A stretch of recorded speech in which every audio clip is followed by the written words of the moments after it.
지금 미국 전역이 발칵 뒤집혔습니다. 얼마 전 발표된 MIT 수석 입학생 명단에 한국 소년의 이름이 올랐기 때문인데요.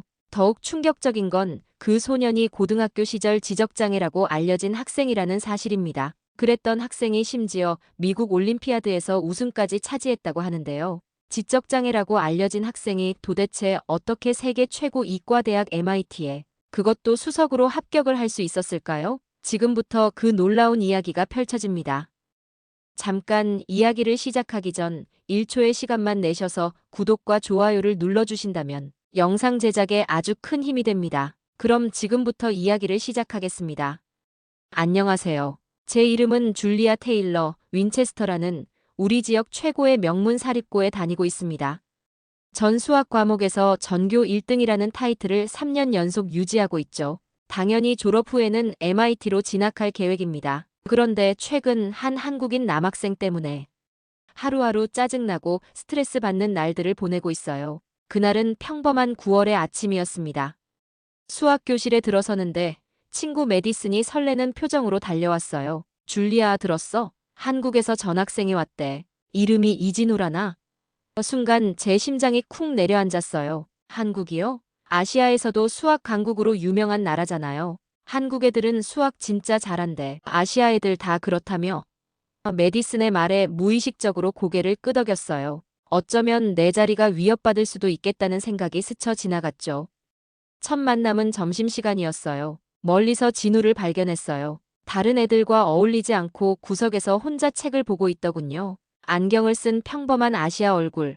그리고 전혀 말을 하지 않았어요. 과연 경쟁자가 될까? 의문이 들었지만 방심은 금물이었죠. 그런데 다음 날 정말 의외의 소문이 돌기 시작했어요. 야, 그 한국애 알아? 한국에서도 특수반에 있었대. 지적장애 의심 사례래. 이 말을 들은 순간 긴장이 풀렸어요. 역시 한국도 다 똑똑한 건 아니군 하는 안도감이 밀려왔죠. 미적분학 시간에 처음으로 진우를 가까이서 관찰할 수 있었어요. 정말 특이했어요. 선생님의 말씀을 듣는 것 같지도 않고 그냥 멍하니 앉아 있었거든요. 노트 필기는 전혀 하지 않고 이따금 창밖만 바라보는 모습이 마치 정신이 온전치 않은 사람처럼 보였어요. 친구들과 점심을 먹으며 수군거렸어요. 부잣집 자녀도 아니고 미용실 하는 부모라며 대체 어떻게 이 학교에 왔지? 메디슨이 까르르 웃으며 말했어요. 기숙사비도 장학금으로 해결했대. 불쌍해서 선생님들이 도와준 거 아니야? 솔직히 말해서 처음엔 진우가 약간 불쌍하게 느껴졌어요. 한국에서 왔는데 영어도 잘 못하는 것 같고 수업 내용도 따라가기 힘들어 보였으니까요. 수학 퀴즈를 봤는데 진우는 문제도 제대로 읽지 못하고 있었어요. 선생님이 괜찮냐고 물었을 때도 그저 고개만 끄덕일 뿐이었죠. 그렇게 한 주가 지나고 아침 뉴스레터를 통해 올해 미적분학 수업은 역대 최고 난이도로 진행된다는 소식을 접했어요.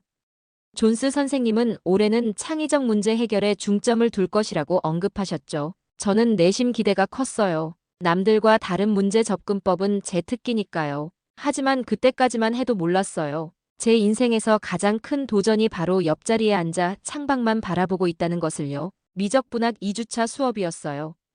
존스 선생님이 칠판에 문제 하나를 적으셨어요. 오늘은 특별히 준비한 문제입니다. 이건 MIT 수학과 입학시험에 나왔던 문제의 변형인데 한번 도전해보세요. 저는 가슴이 뛰었어요. MIT 문제라고? 완벽해. 제게는 절호의 기회였죠. 문제는 정말 어려웠어요. 조합론, 벡터 공간, 그리고 극한값이 뒤섞인 괴물 같은 문제였거든요. 교실에는 무거운 침묵이 내려앉았어요. 머리를 쥐어짜며 풀어보려 했지만 접근 방식조차 찾기 어려웠어요. 제가 이렇게 막막함을 느끼는 건 정말 오랜만이었죠. 15분이 지났을까요? 아무도 손을 들지 않자 존스 선생님이 말씀하셨어요. 이 문제는 일반적인 방식으로는 해결하기 어렵습니다. 새로운 관점이 필요하죠. 그때였어요. 조용한 교실 뒤쪽에서 손이 하나 올라갔어요. 진우의 손이었죠. 교실 전체가 놀란 눈으로 쳐다봤어요. 메디슨이 제 귀에 속삭였어요. 제가 착각한 거 아니야? 문제도 제대로 이해 못했을 텐데. 저도 그렇게 생각했어요. 아마 문제 자체를 이해하지 못한 채 손을 든 게 틀림없다고요. 존스 선생님은 잠시 망설이시더니 진우를 칠판 앞으로 불렀어요. 진우는 천천히 자리에서 일어났어요. 그때 처음 봤어요. 그의 손이 떨리고 있다는 것을요. 긴장하는구나. 창피당하기 직전인데. 저는 속으로 생각했어요. 그런데 진우가 분필을 들자마자 놀라운 일이 벌어졌어요. 그의 눈빛이 완전히 달라졌거든요. 아까까지 멍하던 눈동자가 갑자기 날카로워지고 손놀림은 놀랍도록 정확해졌어요. 첫 수식을 적는 순간부터 그는 마치 다른 사람이 된 것 같았어요. 진우의 풀이는 충격적이었어요. 그는 문제를 완전히 다른 관점에서 접근했어요. 기하학적 직관과 위상수학적 아이디어를 결합한 방식이었는데 단 7분 만에 문제를 완벽하게 해결해 버렸어요. 교실은 완전한 정적에 잠겼어요. 존스 선생님조차 놀라셨어요. 이건 대학에서도 보기 힘든 풀이입니다. 직관적이면서도 수학적으로 완벽하군요. 선생님의 목소리에는 흥분이 묻어났어요. 여러분, 이 접근법은 정말 특별합니다. 문제의 핵심을 꿰뚫는 시선이 있어야 가능한 풀이지요. 저는 그 자리에 얼어붙었어요. 제 머릿속은 혼란스러웠어요. 어떻게 이런 풀이가 가능하지? 나는 왜 이런 접근법을 생각하지 못했지? 마음 깊은 곳에서 올라오는 감정. 그것은 분명 질투였어요. 3년간 누구도 넘볼 수 없었던 제 자리가 갑자기 위협받는 기분이었으니까요. 수업이 끝나고 친구들이 모두 진우에게 몰려갔어요. 어제까지 무시하던 애들이 갑자기 관심을 보이기 시작한 거죠. 저는 가방을 챙기며 시선을 피했어요. 처음으로 누군가가 저보다 앞서 나갈 수도 있다는 불안감이 들었어요. 그날 밤 저는 진우의 풀이를 완벽하게 재현해 보려 했어요. 하지만 도저히 따라갈 수 없었어요. 그것은 단순한 수학적 테크닉이 아니라 완전히 다른 사고의 흐름이었으니까요. 그날 이후로 제 일상이 완전히 바뀌었어요. 더 이상 윈체스터 아카데미의 수학 여왕이 아닌 것 같은 기분이 들었거든요. 밤새도록 진우의 풀이를 분석하려 했지만 도저히 그의 논리를 따라갈 수 없었어요. 제가 이해하지 못하는 방식이라니. 그런 경험은 처음이었죠. 어떻게 이런 접근이 가능하지? 이 질문이 머릿속을 떠나지 않았어요. 매일 밤 수학 문제로 머리를 싸매고 하루에 5시간씩 추가 공부를 했지만 수학 경시대회 예선이 다가왔어요. 이번 경시대회는 국가대표 선발전으로 이어지는 중요한 대회였죠. 저는 더욱 진우를 경계하기 시작했어요. 그와 마주칠 때마다 심장이 빨리 뛰었고 수업 시간에 그가 말을 할 때면 온 신경이 곤두섰어요. 제가 이렇게까지 누군가를 의식한 적은 없었어요. 예선날 저는 최고의 컨디션으로 시험에 임했어요. 문제들은 어려웠지만 제 실력으로 충분히 해결할 수 있는 수준이었죠. 하지만 진우가 시험을 어떻게 치르고 있는지 자꾸 신경 쓰이더라고요. 그는 마치 산책하듯 여유롭게 문제를 풀어나갔어요. 채점 결과 저는 98점, 진우는 만점이었어요. 결국 우리는 나란히 국가대표 선발전에 진출했어요. 이 소식이 학교에 퍼지자 MIT 입학사정관이 우리 학교를 방문했다는 소문이 돌았어요. MIT에서 특별히 관심을 보인대. 친구들이 귓속말로 전해주었지만 그 주인공이 저인지 진우인지는 아무도 확실히 알지 못했어요. 그러던 어느 날 충격적인 소식을 들었어요. MIT 수학과 교수가 진우의 풀이법을 보고 깊은 인상을 받았다는 거예요. 그리고 진우에게 MIT 특별수석 장학생 조기 입학 제안이 왔다는 소식이었어요. 제가 그토록 원하던, 꿈꾸던 자리였는데 말도 안 돼요. 그날 밤 저는 처음으로 눈물을 흘렸어요. 열등감, 질투, 그리고 초조함이 한꺼번에 밀려왔죠. 내가 뭘 잘못한 걸까? 왜 나는 저렇게 생각할 수 없는 걸까? 스스로에게 질문했지만 답은 나오지 않았어요. 아침이 되자 저는 감정을 숨기고 평소처럼 행동했어요. 누구에게도 티를 내지 않았죠. 진우를 이해하고 그를 뛰어넘기 위해 더 열심히 공부해야 했어요. 그것만이 MIT 입학의 꿈을 지킬 수 있는 유일한 방법이니까요. 수업 시간, 진우는 여전히 혼자였어요. 누구와도 어울리지 않고 말도 거의 하지 않았죠. 하지만 이제는 모두가 그를 바라봤어요. 그의 침묵이 더 이상 어색함이 아닌 천재성의 상징처럼 느껴졌어요. 저는 그에게 다가가고 싶었지만 자존심이 허락하지 않았어요. 국가대표 선발전이 일주일 앞으로 다가왔어요. 학교에서는 진우와 제가 함께 미국을 대표해 국제수학올림피아드에 나갈 거라는 기대가 높았죠. 하지만 제 마음은 복잡했어요. 진우와 같은 팀이 된다는 건 제가 그보다 뛰어나지 않다는 걸 인정하는 것처럼 느껴졌으니까요. 국제수학올림피아드 미국 대표팀 최종 명단이 발표되었어요. 예상대로 진우와 제가 나란히 이름을 올렸죠. 다른 3명의 학생들과 함께 5인으로 구성된 미국 대표팀이 된 거예요. 기뻐해야 할 순간인데 저는 왠지 모를 불편함이 느껴졌어요. 저 아이랑 한 팀이라고? 이런 굴욕이. 내심 불만이 폭발했지만 티를 내지 않으려 노력했어요. 훈련 캠프는 MIT 캠퍼스에서 진행되었어요. 2주간 함께 문제를 풀고 전략을 세우는 시간이었죠. 저는 팀의 리더로서 역할을 자처했어요. 우리 같이 협력해서 좋은 결과를 내자. 밝게 웃으며 말했지만 속으로는 내가 리드할 테니 따라와라는 생각이었어요. 첫날부터 문제가 시작됐어요. 진우는 여전히 말이 없었거든요. 팀 토론에서도 거의 발언을 하지 않았어요. 다른 팀원들은 진우가 너무 소통을 안 해서 팀워크가 어려워요라고 불만을 토로했고 저는 이 기회를 놓치지 않았어요. 우린 우리 식대로 하자라며 제 방식으로 팀을 이끌기 시작했죠. 그런데 문제 해결 세션에서 예상치 못한 일이 벌어졌어요. 우리 팀이 난제에 부딪혔을 때 진우가 조용히 메모를 건넸어요. 그 메모에는 문제 해결의 핵심 아이디어가 담겨 있었어요. 그것도 너무나 간결하고 명확하게요. 팀원들은 놀라움을 감추지 못했어요. 와, 이런 접근법이 있었어? 앤드류가 감탄했어요. 이런 일이 반복되자 팀 내 분위기가 미묘하게 변하기 시작했어요. 앤드류와 마이클은 점점 진우의 의견에 귀를 기울이기 시작했고, 사라는 여전히 제 편이었지만 은근히 진우의 아이디어를 존중하는 눈치였어요. 저는 이대로 가다간 팀 장악력을 잃을 거라는 위기감이 들었어요. 어느 날 저녁, 저는 진우에게 직접 다가갔어요. 너의 풀이법은 정말 독특해. 어떻게 그런 발상을 하는 거야? 솔직한 호기심과 함께 물었지만 진우는 미소만 지을 뿐 구체적인 대답을 하지 않았어요. 그저 문제가 스스로 말해주는 거예요 라는 모호한 대답만 했죠. 훈련 캠프 중반, 우리는 실전과 같은 모의고사를 치렀어요. 저는 모든 역량을 쏟아부어 문제를 풀었지만 두 문제를 해결하는 데 그쳤어요. 반면 진우는 모든 문제를 해결하고도 시간이 남았죠. 코치들은 진우의 해법을 보며 연신 고개를 끄덕였어요. 이 아이의 접근 방식은 완전히 새로운 패러다임입니다. 기존의 미국식 계산 중심 풀이가 아니라 구조와 패턴을 먼저 보는 눈이 있어요. 핸더슨 코치의 말에 다른 코치들도 동의했어요. 저는 그 말이 가슴에 박혔어요. 구조와 패턴을 먼저 본다고? 그게 무슨 의미지? 캠프 마지막 날, 최종 전략 회의가 열렸어요. 그동안의 긴장감을 떨쳐버리고 진지하게 임했어요. 우리는 다양한 접근법을 가진 팀이야. 이걸 강점으로 삼아야 해. 제 말에 모두가 동의했고 진우도 드물게 고개를 끄덕였어요. 그때 처음으로 느꼈어요. 어쩌면 우리는 정말 좋은 팀이 될 수 있을지도 모른다고요. 하지만 여전히 마음 한켠에는 불안감이 자리했어요. 국제대회에서 진우가 빛나면 빛날수록 제 존재감은 작아질 테니까요. 드디어 국제수학 올림피아드 본선이 시작됐어요. 전 세계 최고의 수학 영재들이 모인 자리, 그곳에서 저는 미국 대표팀의 일원으로 참가했어요. 대회장의 긴장감은 말로 표현할 수 없을 정도였어요. 손바닥에 땀이 배어나왔고 심장은 미친 듯이 뛰었어요. 첫 번째 문제가 배포되었을 때 저는 당황했어요. 평소 풀던 방식으로는 접근이 전혀 되지 않는 문제였거든요. 어떻게 시작해야 하지?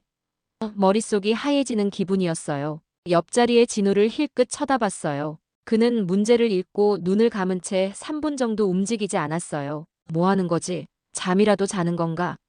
속으로 생각했어요. 그런데 3분 후 진우가 눈을 뜨더니 조용히 풀이를 시작했어요. 그의 손놀림은 마치 춤을 추는 것 같았어요. 수식이 물 흐르듯 자연스럽게 이어졌고 논리는 마치 단단한 사슬처럼 연결되었어요. 처음엔 비웃으려 했어요. 저렇게 직관적으로 풀면 실수하기 마련이야. 하지만 곧 제 생각이 틀렸다는 걸 깨달았어요. 진우의 풀이는 단순히 직관이 아니라 문제의 본질을 꿰뚫는 통찰력이었거든요. 그는 문제를 분해하고 재구성하고 완전히 새로운 관점에서 바라보고 있었어요. 저는 진우의 풀이를 멍하니 지켜보았어요. 그의 수학은 마치 예술 작품을 보는 것 같았어요. 그제야 진우의 세계를 조금이나마 이해하게 되었어요. 그가 말했던 문제가 스스로 말해준다는 말의 의미를 조금은 알 것 같았어요. 그동안 저는 제가 보고 싶은 것만 봤던 거예요. 제 방식, 제 논리, 제 틀에 맞춰 문제를 바라봤던 거죠. 하지만 진우는 달랐어요. 그는 문제 자체가 원하는 해결책을 찾아가는 것처럼 보였어요. 마치 수학과 대화하듯이요. 첫날 시험이 끝나고 팀원들과 모였어요. 다들 고전했다고 털어놓았지만 진우는 여전히 조용했어요. 핸더슨 코치가 물었어요. 진우, 어땠어? 그제야 진우가 입을 열었어요. 재미있었어요. 그 한마디가 저를 충격에 빠뜨렸어요. 재미있다고? 저렇게 어려운 문제를 풀면서 이해할 수 없었어요. 그날 밤 저는 오랜 시간 생각에 잠겼어요. 수학을 대하는 저의 태도, 문제 해결 방식, 그리고 진우와의 경쟁심까지 모든 것을 다시 돌아보게 되었어요. 이튿날 시험도 마찬가지였어요. 진우는 마치 물속을 헤엄치듯 문제 세계를 유영했고 저는 그를 따라가기 위해 필사적으로 노력했어요. 하지만 그날은 전날보다 조금 더 잘 보였어요. 진우의 접근법을 조금이나마 이해하기 시작했으니까요. 시험이 끝나고 심사위원 중 한 명이 저희 팀에게 다가왔어요. 그는 유명한 수학자였죠. 미국 팀의 동양적 사고방식이 접목되니 흥미로운 결과가 나오는군요. 수학적 사고의 미래는 어쩌면 동서양의 융합에 있을지도 모르겠어요. 그의 말을 들으며 저는 묘한 기분이 들었어요. 그동안 제가 얼마나 편협했는지, 그리고 얼마나 많은 것을 놓치고 있었는지 깨닫게 되었어요. 진우의 수학은 단순한 계산이나 공식 적용이 아니라 마치 문제와 교감하는 것처럼 보였으니까요. 대회 마지막 날, 저는 진우에게 용기를 내어 다가갔어요. 내 풀이법을 조금이나마 이해하고 싶어. 도와줄 수 있을까? 제가 이런 말을 할 줄은 저도 몰랐어요. 자존심이 강한 제가 누군가에게 도움을 청하다니요. 진우는 잠시 놀란 듯 했지만 이내 옅은 미소를 지었어요. 물론이야. 그날 저녁, 우리는 호텔 로비에서 마주 앉았어요. 진우는 종이에 간단한 그림을 그리며 설명하기 시작했어요. 문제를 볼 때 먼저 숫자나 공식을 보지 마. 문제가 담고 있는 패턴과 구조를 봐. 그의 설명은 간결했지만 제게는 새로운 세계의 문을 여는 열쇠 같았어요. 대회 결과가 발표되었어요. 미국 팀은 은메달을 수상했고 진우는 개인 금메달을 받았어요. 저는 개인 은메달을 받았죠. 조금 아쉬웠지만 그동안의 여정을 생각하면 충분히 값진 결과였어요. 무엇보다 제 내면의 변화가 가장 큰 수확이었으니까요. 시상식이 끝난 후 MIT 교수진이 진우에게 먼저 다가갔어요. 그들은 진우의 풀이를 보고 깊은 인상을 받았다며 그의 독특한 수학적 논리 구조에 관심을 표했어요.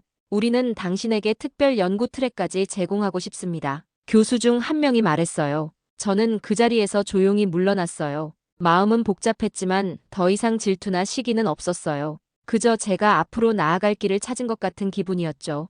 호텔로 돌아가는 길에 제 마음속에는 결심이 생겼어요. 나도 진우처럼 문제의 본질을 보는 법을 배울 거야. 다음 날 아침, 저는 자존심을 모두 내려놓고 진우에게 다가갔어요. 내게 배우고 싶어. 떨리는 목소리로 말했어요. 이 말을 하기까지 얼마나 많은 용기가 필요했는지 모를 거예요. 진우는 잠시 저를 바라보더니 조용히 답했어요. 그래. 그 후로 우리는 자주 만나 함께 문제를 풀었어요. 처음엔 어색했지만 점점 편안해졌어요. 진우는 인내심 있게 그의 사고방식을 설명해 주었고 저는 열심히 배우려 노력했어요. 새로운 관점으로 문제를 바라보는 법, 숫자 너머의 패턴을 읽는 법, 그리고 직관과 논리를 조화시키는 법까지. 미국으로 돌아온 후 저는 MIT 지원 결과서를 받았어요. 기대와 달리 불합격 통지였죠. 충격이 컸지만 예상했던 결과였어요. 저는 아직 성장 중이었으니까요. 하지만 이제 제게는 목표가 생겼어요. 한국식 풀이법을 독학하며 제 약점을 보완하고 다시 도전하기로 결심했어요. 실패를 두려워하지 마. 그건 단지 다른 길을 찾으라는 신호일 뿐이야. 진우가 메일로 보내준 메시지였어요. 그 말이 저에게 큰 힘이 되었어요. 저는 더 이상 완벽함을 추구하기보다는 진정한 이해와 깨달음을 얻기 위해 노력하기 시작했어요. 주변 사람들은 의아해했어요. 줄리아가 MIT에 떨어졌다고? 믿을 수 없어. 하지만 저는 더 이상 타인의 시선에 연연하지 않았어요. 제 여정은 이제 막 시작되었으니까요. 저는 윈체스터 아카데미의 후배들에게 진우에게 배운 방식을 가르치기 시작했어요. 처음엔 어려워했지만 점점 더 많은 학생들이 관심을 보이기 시작했죠. 한국에서는 이런 식으로 수학을 접근한대요. 제가 설명하면 후배들은 놀라워했어요. 왜 우리는 이런 방식을 배우지 않았을까? 그들의 질문에 저는 웃으며 대답했어요. 우리는 너무 우리 방식만 옳다고 생각했으니까. 교내 수학클럽의 회장이 된 저는 동서양 수학 융합 프로젝트를 시작했어요. 미국식 계산 중심 접근법과 한국식 구조적 사고를 결합한 새로운 학습법을 연구했죠. 이 프로젝트는 생각보다 많은 관심을 받았고 심지어 교육청에서도 주목하기 시작했어요. 그리고 1년 후 제게 기적 같은 일이 일어났어요. MIT에서 다시 연락이 왔는데 이번에는 수석 입학 제안이었어요. 제가 진행한 프로젝트와 그동안의 성장을 높이 평가했다고 해요. 당신의 사고방식 변화와 혁신적 접근법이 인상적이었습니다. 교수님의 말씀이 아직도 귓가에 맴돌아요.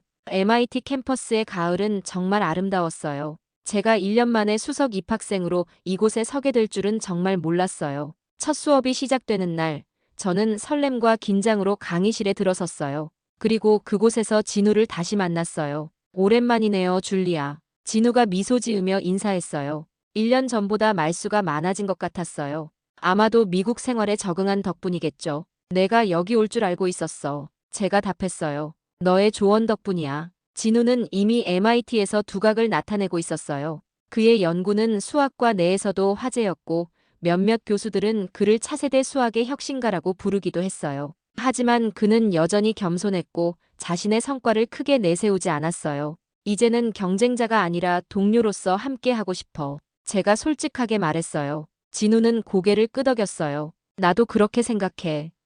우리는 서로에게 배울 점이 많으니까.